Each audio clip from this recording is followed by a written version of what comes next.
Will you be needing anything else today, sir? You awkwardly stood in front of Endeavor's desk, fiddling with your thumbs. The afternoon sun was setting low in the sky, casting the office in a serene golden glow. He looked up at you with his striking eyes, his expression impossible to read. It was a mix of annoyance and boredom. No, Endeavor finally said, waving his smoldering hand. Just make sure you have that meeting with the HPSC scheduled for Monday morning. Already done, sir, you replied, standing up straight. I also have this afternoon's report organized and coded, ready for you to look over. I'll have this evening's ready by tomorrow morning. He arched an eyebrow. Thank you, Ryan. You blinked in surprise. Endeavor was thanking you? Perhaps you were in a higher standing with him than you originally thought. You, a little desk jockey, receiving a praise from one of the most fearsome, unbreakable, and intimidating heroes. Were you just going to stand there with your mouth open like an idiot? You snapped your mouth shut and furiously shook your head. No, sir. Have a good weekend. He grunted a reply and went back to his work. You quickly returned to your desk, packed up your bag, shutting off your computer, and locking up the drawers. You paused in the doorway, glancing over to your boss. He completely ignored you as you raised your hand in a feeble goodbye wave. Feeling your cheeks heat up, why were you so dead set on trying to be his friend? Despite the powerful flames of his quirk, Endeavor was the coldest human you had ever met. You were silent on your way back to your apartment, lost in your thoughts. You passed the broken elevator in an inwardly groan, your feet dragging up the 5 flights of stairs. The stress of the day weighed heavily on your shoulders as you stood in front of your door, rooting around in your bag for the keys. However, you felt your fingers grasp on something else. You felt the brilliant red feather out of your bag and held it in your hand, admiring its beauty. Even though you had just seen hawks this morning, it felt like a long time ago. You ran a finger delicately along the edge of the feather, feeling it respond to your touch. It quivered and trembled as if it wanted to fly off out of your fingers and back to its owner. Cheeky. You found your keys and let yourself into your studio apartment, dropping your bag on the floor by the door and placing the feather on the kitchen counter. The air inside was stagnant and stifling, so you picked your way across the living room to the giant glass door that opened out to a little balcony. You sighed in relief as you pushed it open, feeling the cool evening air wash over you and surge into the apartment. You leaned against the glass, watching the last remnants of the setting sun-slashed sky with red, purple, and orange. A gust of wind ruffled your hair and you caught a flash of red out of the corner of your eye. No! You cried out, snatching them for the feather that lazily floated on the sudden breeze. Your fingers barely grazed it, but you were too slow. Your heart sank as you leaned over the balcony and watched it float away on the wind until it was out of sight. Damn it. You retreated to your apartment, disappointed. A feather from hawks is something you wanted to keep forever and cherish. It's not like you could just go up to him and ask him for another one. Oh well.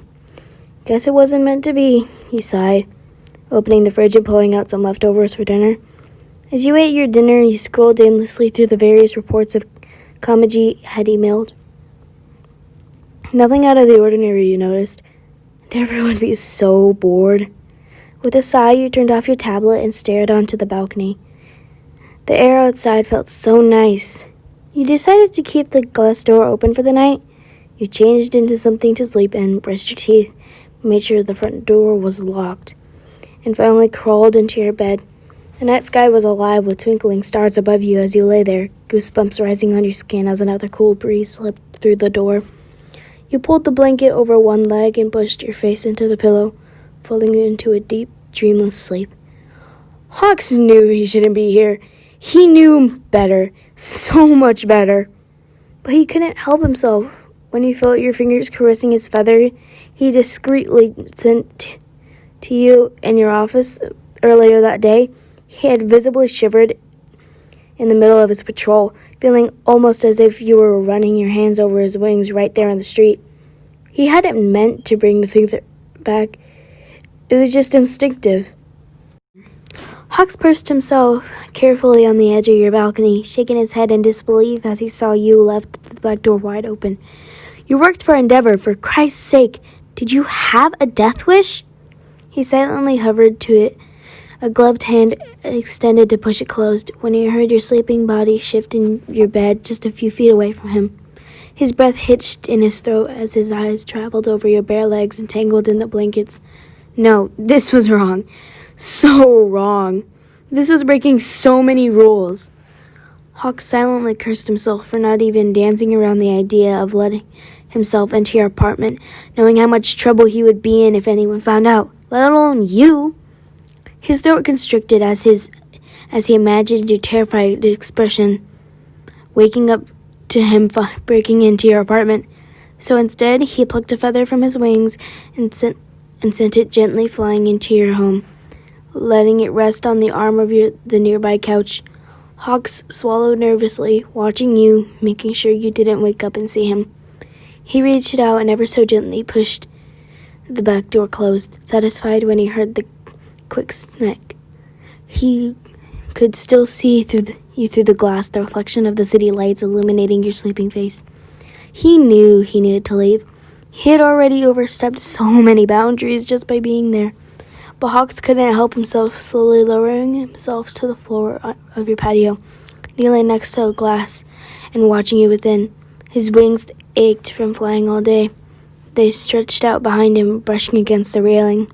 His nostrils flared when you shifted in your bed again, your hair falling away to leave your neck exposed. He felt his cheeks heat up as he stared at you in wonder, ruminating over what your skin tasted like, what your hair smelled like. Jesus, he murmured, turning his head away. What the fuck is wrong with you, man? Hawks shook his head and stood up, dusting his knees off. With one last look at your sleeping form, he climbed over the railing and disappeared into the night sky with so much as a backward glance. You stared at the crimson feather in your hands in shock. How? The feather in question didn't respond to your touch as the other had, but you couldn't wrap your mind around how it got into your apartment. When your alarm had gone off that morning, the first thing you noticed was that the back door was closed. The absence of the cool air sent goosebumps rising over your skin. You returned your focus to the feather in your hands. Maybe it was a stray. Maybe he was nearby on patrol and the wind had carried it here. Maybe that same wind had closed the door. Yeah, that was the only logical explanation. You placed the feather on your bed and reached for the lock in the back door. The strong click as it slid into place, giving you some peace of mind. You glanced at the clock and decided to forget about the feather and get on with your day. Since it was the weekend, Endeavor wasn't in his office when you let yourself in with your set of keys. The air was quiet and still as you dropped the neat stack of reports on his desk, waiting for the next time he came in.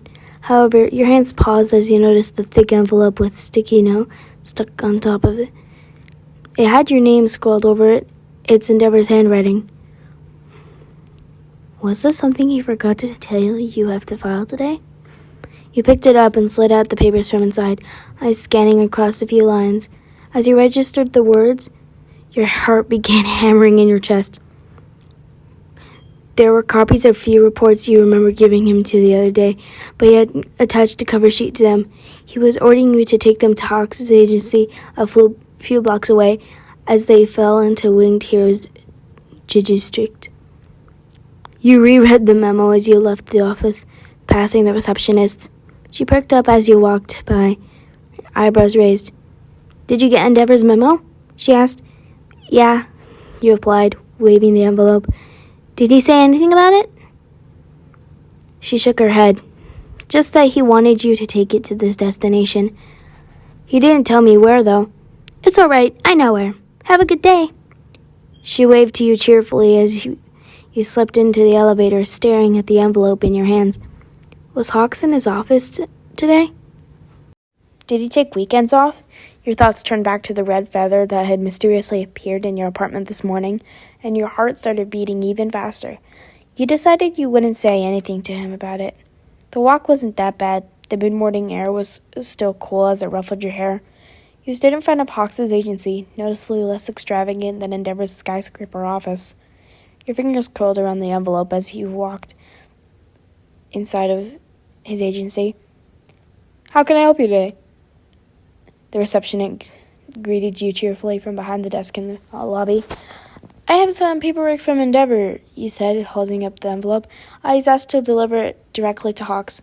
"Oh, absolutely. His office is on the top floor, all the way at the end of the hall. If he's not there, he's out on patrol." "Got it," you thanked him, bowing your head with gratitude. "Thank you so much." He waved you off as you entered the elevator, gliding up the few floors of the building. Not as many floors as Endeavor's office, you noticed. How humbling. There was no one on the top floor. Your casual shoes made no noises as you slowly came to a stop in front of the last door at the end of the hall. Thinking it must be his office, you pressed your ear to it, listening. No sound came from the other side. Swallowing nervously, you lifted your hand and wrapped your knuckles against the wood. No answer. With an impatient humph, you knocked again. Nothing. Glaring down at the envelope, you knew you couldn't leave it here without dropping it off. Endeavor would be furious. Glancing around, you saw that there was no place to drop off paperwork, and you didn't feel comfortable leaving it with the receptionist. A stroke of courage forced your fingers forward and grasped the doorknob, jiggling it. It was unlocked. "Just get in and get out," you whispered to yourself, slowly pushing the door open with a creak. His office was simple, not decorated or furnished, for that matter. His desk sat in the corner with some filing cabinets around it. You doubted he ever used them. A cool breeze whispered through the room, and you registered the large double doors on the other end of the room, swinging open lazily. They led out into the city, probably made just for him so he could fly in and out as he pressed. Smart bird. You can only imagine how he hated being cooped up indoors. You cautiously slided up to his desk and placed the envelope on his keyboard. A cup of coffee sat next to the mouse, steam rising from it. He hadn't been gone for very long. A picture frame facing away from you caught your attention, and you couldn't stop your hands from gripping it and turning it around in curiosity. It was a childhood picture. A small boy with red blonde wings and blonde hair, standing beside another boy with dark crimson hair and striking blue eyes. Those eyes, they looked familiar. "Find anything interesting?" You jumped up in surprise, dropping the frame and whirling around. Guilt rose in your cheeks as you saw Hawks standing by the doors, pushing his eye over his forehead to rest on top of his head. "I'm sorry," you said, covering your mouth with your hands.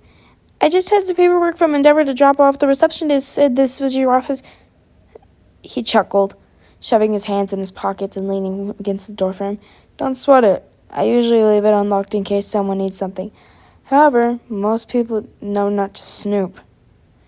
Your cheeks heated beyond repair. "I'm sorry, I stepped over the line. I don't know what came over me." Hawks laughed again. It was music to your ears. What does old Endeavor want with me?" You pressed your lips into a hard line and stepped away from the desk. "I'm not sure. There's a few copies of some reports from a few days ago. He just wanted me to drop them off to you." With a few flaps of his magnificent wings, he was suddenly across the room and standing right in front of you. His golden eyes swept over you so quickly you had almost missed it. As he stood close to you, you caught a whiff of his scent, earthy with a subtle touch of cologne. Your throat bobbed as you swallowed nervously. He was a damn catch. "Let's take a look, shall we?" He moved past you with one of his feathers setting across your shoulder. Your breath caught in your throat. What was wrong with you? You didn't even know him, and yet here you were wanting to rip every piece of clothing off of him. There was just something about him that was driving you wild. Hawk slid the papers from the envelope and read them over, brows twitching. "I don't understand. These reports are from last week. Why send them now? Shouldn't you have them filed?" You bit your lip and shrugged. He didn't even tell me what they were for. I was gone before he gave them to me. I only saw them this morning. He pushed his wings out of the way as he lowered himself into the desk chair. You awkwardly shifted your weight from one foot to another until you took a step backwards towards the door.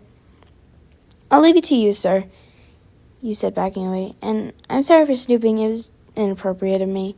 His golden eyes watched you over from the top of paper he was reading. Your heart skipped a beat. Oh, no. You were not catching feelings for a pro hero, especially not this one. You don't have to call me sir, he chided, setting the report down. It makes me feel like an old man. Right, you said weakly, feeling your knees wanting to buckle. His voice was so tantalizing, like a sweet summer honey spilling over you. Sorry, it's just what I'm used to. He hummed a response, still watching you. Hawks rested his chin on his hand, tilting his head to the side. So bird-like, you thought to yourself. How long have you been working with him? Endeavor? You were momentarily distracted by the question as you counted in your head. A little over 4 months. I still can't believe I got the job. Quirk? Nothing major. The doctors told me my parents was some forth of telepathy, but I've never been able to do anything useful with it. Like moving stuff with your mind. Something like that, yeah. You fiddled with the strap of your bag, suddenly feeling very shy under his keen gaze. Why was he so worried about you and your quirk? What interest did the number 2 hero have with a casual civilian like you? Did you need me for anything else? I can take a message back for Endeavor if you'd like. He chuckled, leaning back on his chair. Nah, I like to bother the big man myself.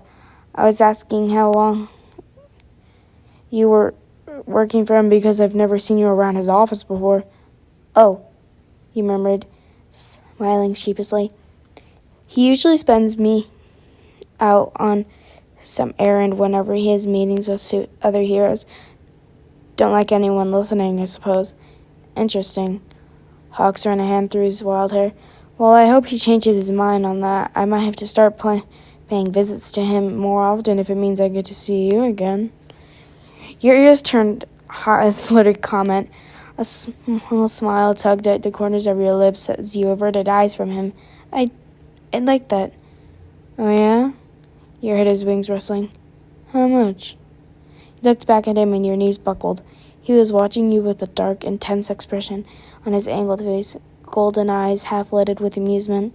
Whatever was pouring off of him and making you go crazy increased tenfold, and you couldn't get your mind to focus on anything else but his broad palms roaming your skin, wings unfurled and quivering behind him, those lips buried between... Juan?